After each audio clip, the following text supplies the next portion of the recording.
Nyano adole nyomisi wensi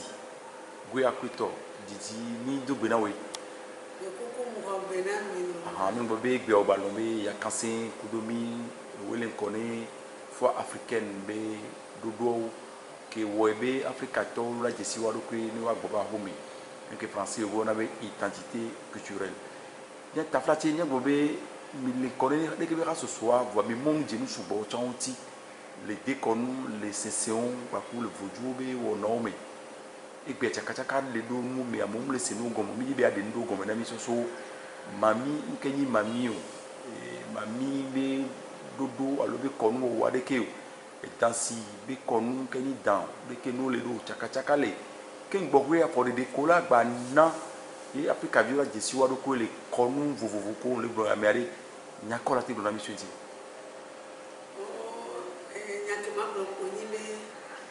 Madame Gane Nami, Yamako Swallow Yarokoji, you are the Kubomi, you are saying you are Yado, you are the logo, Ned Juan Vassia. Any Apido in Mira Donami, a Mumbo in Yabo, or in Yatobo, Yamamo, only do you say, Wablan in Jinami, name your way, Kaka, right now. Now, Nigbe àwọn olùkọ́ ẹ̀dà màmíà ẹgbẹ́ ànúkúnúkò mi kpọ́ra ìsán kẹgbẹ́ mi tọ̀nà màmísì mi tọ̀nà dàsí ẹgbẹ́ mi gbà ní kpọ́rẹ́ kẹlẹ́ mi onye nukunu matrɔ onye bɛ ananyi kɔ akpanya adadze bɛ nu aleke awɔ enye nyateƒe matrɔ nukunu alo ŋdɔwo la dzɔɖo dzi o kaka eƒomewo la tsite yiwo la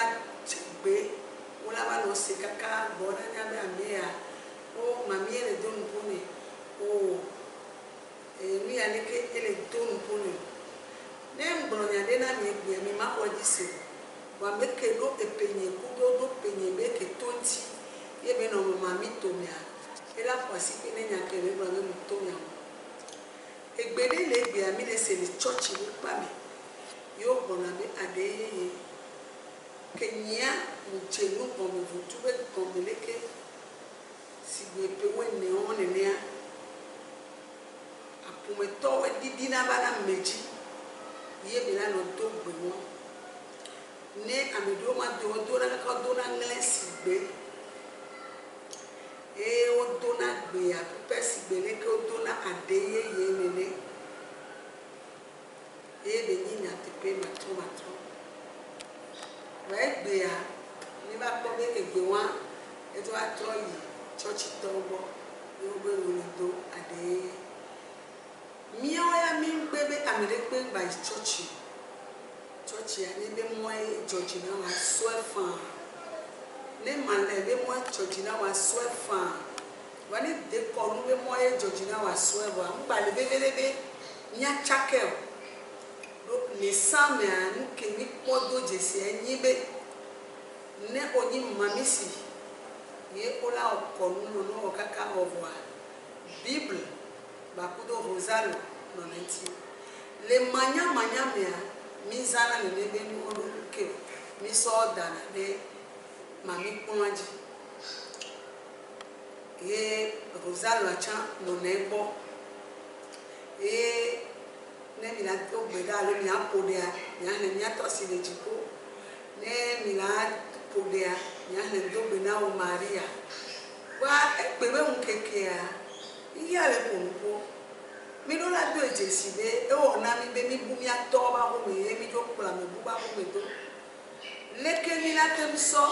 enu ke nyi dekɔnua sɔsɔ kudo mawu tɔ atsaka me via ɖo dzo fiƒo de edze be mi ɖo la ɖe toko ɖa le me ame ke la le tsɔtsi be mɔ ne le aƒoka ame ke la le dekɔnu be mɔ ne le aƒoka wale be efia ŋgba hiã be mi la nanyi le mia be dzaba be xɔwo me le mia be mami be kplɔwo dzi ye mi la nɔ kpɔ bible kudo rosalo le kplɔa dzi o elle si on les sort fipodé sur les nains donc on est donc à mesure qu'on s'y a pas de ma va y est dynamique et blowé boda nous la Jésus à Jésus ne on la fa à fa bon nous Jésus nous faut à macho comme et gommé donc nous la sommes des cas et ni ba kwa mejo hose abe komade ke ora be Thessalonica ba gbane e chapo nko be mi he la me mi ato no kata po e mi ale nu la me be asi le nenia ne ke matele church ya dasi ma ba le de konu dasi a male de konu alo male church te dia mi ato gbe ofon ko le po les villes pépé mais je suis top bien à Rome les villes pépé mais je suis maman à Rome quel boue mila va pour nous pour garder mais va pour maman chabantia mia top bien que oye mia top bien top beaucoup ça va bien gaver rien mais va odo ni kode que ni pour ni kono ame kobe va et chando ni kode boye over comme nemi alo mi agbe bobo ba comme nami yo so sese ko yo na be male aba yo tro ni kone be to amadu yo tro ni kone be to adama donc ne mate tati to gbenye ke oyo na be abalo alo yo na be kwami matati do eba tro Mike Mohamed do ni 4 ye over 3 be amadu e ma twa no yo e je ma yo e be racine anto e be kian be ni ko ne ba no to aji ne ba se wa ma to jesibe e wo be mi de chakanu game sube mi ade e 3 anovo mi ade agban anovo wa mi mu be mi to de ka bi o america be bi ko mi apata mi ajirema na mu ne mi pobe mi anobio oso megaphone le dapa le zoomi le bonya barabara so mi anti le zukaka wa togbe de ka me vona togbe ya kamede ke du amela kaka e be pouvoir yo la ba be a dorema en top we ble tobe egen ne mi jo tati won darewa egbea mi age ba kura me de ya be togbe do alle da sisesere e je ba me ko do na wana na wa odo la no bolo no be mi do mi be mi abe gbegbe pa va mi do mi be de mi ezu ame ne mi na me de lo ni polo mi ko do ne bo wa polo mi do ho se be nyake o mo do mi o gbogbo de ya obere mi dure me ya no homia mi nani mi dunu ko mi amla ni ko bole mi yi no homia mi to mi amu mi ba fo kokko de fifi egbe ya amola to terapo ahogbo mu di asanwo mu di hungan mu di nuga ko wo e won pata mu ye ni ma wo eyan e ba le si ekejiji ni na ke a ejebe lekebe nuwa orola na be ba tote ne mi le volonté ko nu be nya mi do la gbole kaka iguanu tonto e mi la glese e ko na be mamia ka popo ke me mi o mamia be o me on ba ko mi to na wo ga popo ke mo le ga pa ko cha le ma ba do jina mi la dawo mi la no poloti mi la dunu mi ale gafo afo pala na fo no nde pepe ola ko na musique et ne guitare pour la le fond la pour guitare et sango la pour sango nene e benine ho e ga popo keme ye o mami ona nia amide pe mo ba na yi gbo we shiva la shimi paramati anuman indra lahami mais comme blanc et que yo so fio mi atogbo wa o so fio fifia ke ame won cha wa togbo o so fio wa e yole wa mi po enduro nya mi kaka mi ende Wanya yenko enjude ye be yo mami ablopo. Yenko enjude ye be yo hoelo po. Yenko enjude e yo sapate po. Bo sapate le wako rebia so le wako vodu ko ke mi le signifie le wako ko yo le wa de gbe. Donc nene mi no la jesinya ba ko be o si bebe mi ni buni. E o si bebe mi ni buni David pe no la nya be enu keni ebe tume be no eye ele o ne David ko te pe gbe an po on baro ne David ko kamite gbe an po ron kaka hwe anu tutu wa me jo sopia ebe ni ko kele ni Africa sia e ya yiwa nti fafa along le dogbe no le nti fafa me Africa via nko mo hare o wa mi ana ni kwa mi a dobe o de mami anya we jesi ala mi aleke be ya ye jesi mami leke ko wa talk e ba ya talk be wa e am jesi ta me sia me ni nya leke ba so bobo ni de le ba plan e down le vo e mi bona be e down we comme dans aveji dans nyon dans mi blona ho do dans to hosu dans ye mi blone mi yona japa vo wa beni kwale vo ye mi yona lekebe vodu wa oni e wa chonu e to me nu sese e o se na wacha wanu ke ba na egbe ye ne mi po mami sibe ye mi po mami sibe de gba ko ye be do kan be le avo ge vodu e ba amere pe ngbadaji ge vodu e ba do gapopo kele ni ami odan mi mama wa ga me no idan mezogo no wa odona azekpe kudo afli na me ko ele ni yagube jesido ken gbo we polaza blenti eswe panzi azagba gbo we pola ji pe bi o seme no ye pola nya be abeya e o mami e o dan to hoswa abobo boli la no me ajapa ola so hochi aso dome no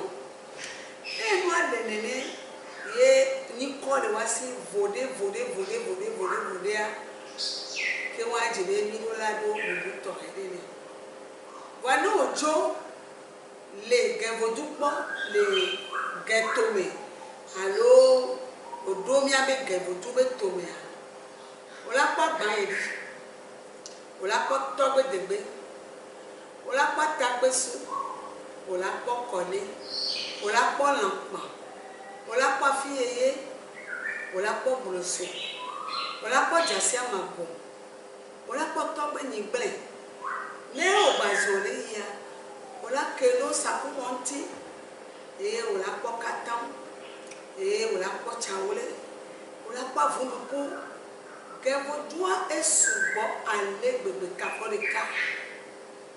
voa ne ojo le pawanu no ojo le klampanu ye o va chamba be pa me fifi le kaka afilia ame ko le po le klampanu ame o ke ko gbajaba po le chamba be to ono nani yo se e hunde yo mo le po mami mo le po dan hu na filia ne ojo yo va ya ame wo ke pe kwa mi agbon ko be toka de ka eyele vudo anu e genvodu mu wona awudodo be nyawo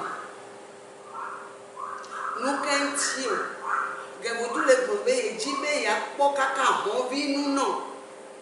ola gba ko no la do pa me to san ko no la do genvodu be pa me o do la didi avoila ko ta kaka do apo ho vi be gome aso apo ngbe aso na ba atro chenko pa me adome ku ngodo robe ni ile jira no po kaka po adome to ahon vi o me ni a flese alo toa enu anti ga to mudona amo voa mami be to me awdodo muniko gbere na mi le gbogbe mami be to me awdodo ni kwa edaje lineke o mate no mami na mi abila dawo eye ola so hwekan keleni kɔle be hɔnkan sɔdo kɔle lankpan be hɔnkan ahɔdo kɔle jɔku be hɔnkan ahɔdo kɔle osabu be hɔnkan ahɔdo kɔle adzibo be hɔnkan ahɔdo kɔle ɔmate wɔ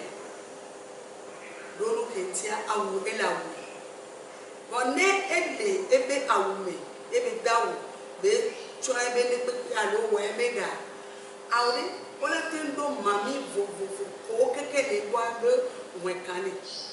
do mami do na wo ame sia ame ne nye be mami mu de awo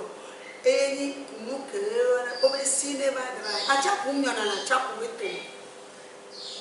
donc mami si wa o do na wo ne o didi le gbe o va do hɔnu be tepe o de o do da do hɔnu be tepe tɔgɔ so be tepe nisa be tepe o la gba ya akɔgbagba dzi fa donc kentia ele si gbele ke kevo to acha no do be firi mo la te ngba ko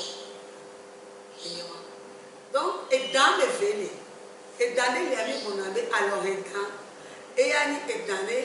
ke eni alon nu be dan e mi bona ko do pon o do sinu pe edan le akola do edo no wa eni na mi dan ba neni be edan ba le do nu ko no wọ́n bá tẹ́ sọ epata asọ̀baka lójú ejebe o dan ameya be dan amiye beza ameya be dan pọ́ọ̀pù parfum yẹ beza ameya be dan parfum yẹ beza ameya be mamia epọ́ yẹ beza mamia no gbọ̀nya mia no kò kpla anyẹ evi lóla bọ̀bọ̀ta ase tó amenya ase enu amenya ne ojo le fún n'o va dze vodu kɔtɛ ɔkpatadzia dafuna tsɛ n'ame de dze dzimeti nya yi nu nye dzimeti o nye ŋunɔvia wòle nu dzimeti si o wa dzimeti adelia n'o kɔkɔ nu kaka n'o wɔ n'o kɔgbelia ɔsɔ na o la wɔ awu adawu wa de elia ne ye de wa o ma da wa. Okɔgbede awu yɔ ɔmɔ ba do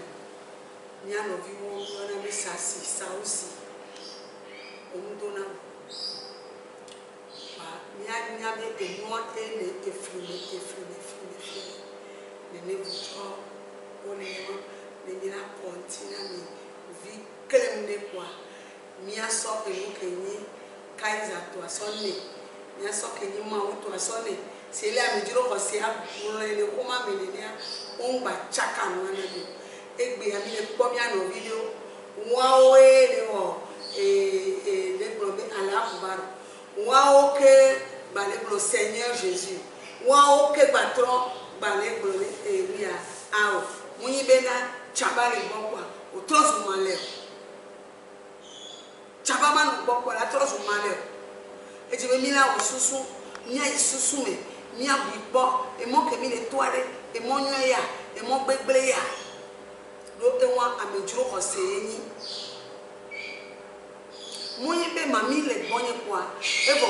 ke mami le gbɔnya mami ka emo be Josephine be Patricia alo leke ne ŋusi te kɔa mami le gbɔnye kɔa ke ma le Bible ɖe asi awu mi le tran o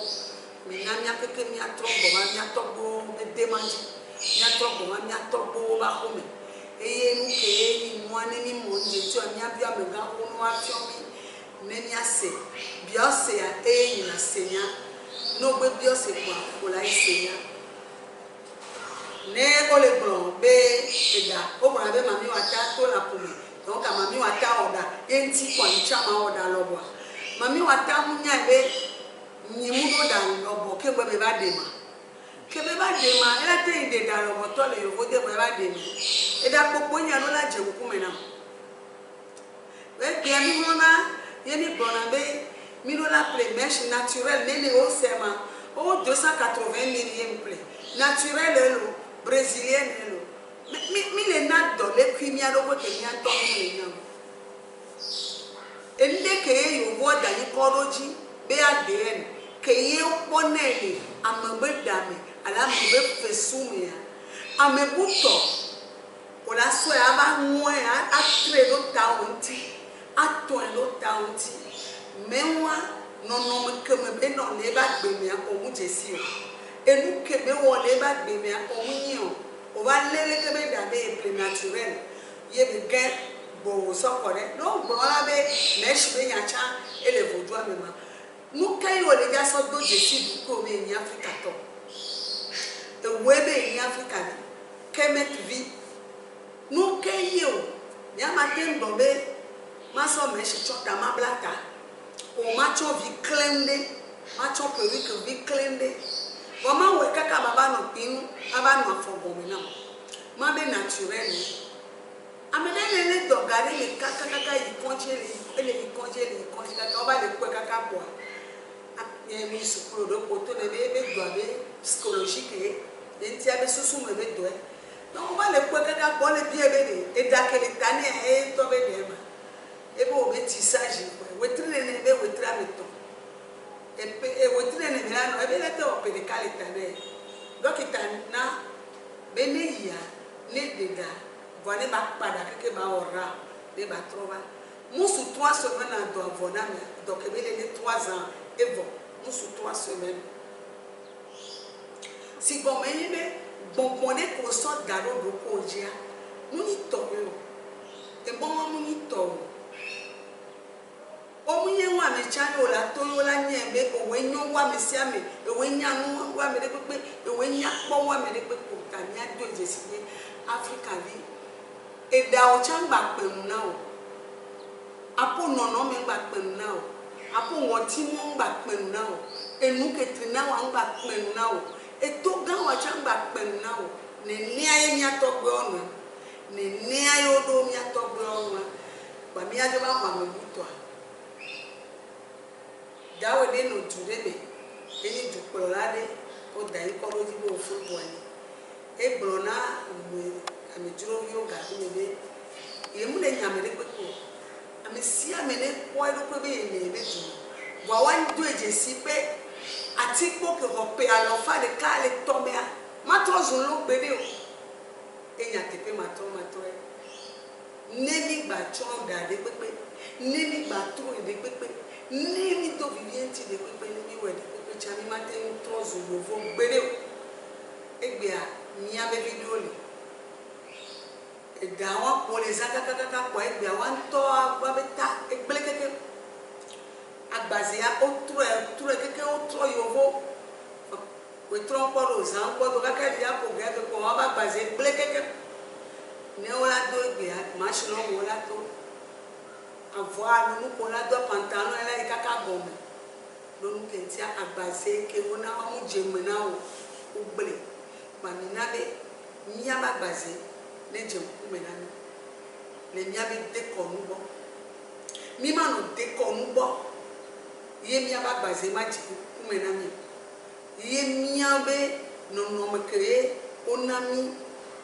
ɖotɔa nuko yɔna be ɖotɔ ke nyi mawu sebolisa enu ke ye be sɔ na mia ne dze ŋkume na mi ne dze ŋkume na mia ne mi yɔa ela tɔ vɔ ne nu wɔn le dze ŋkume na mi o ye mi fɔ mi be mi le ƒo ɖea mi le gadze mi le ƒo ɖe vɔ ma xɔ ɖe ƒoƒoa na mi o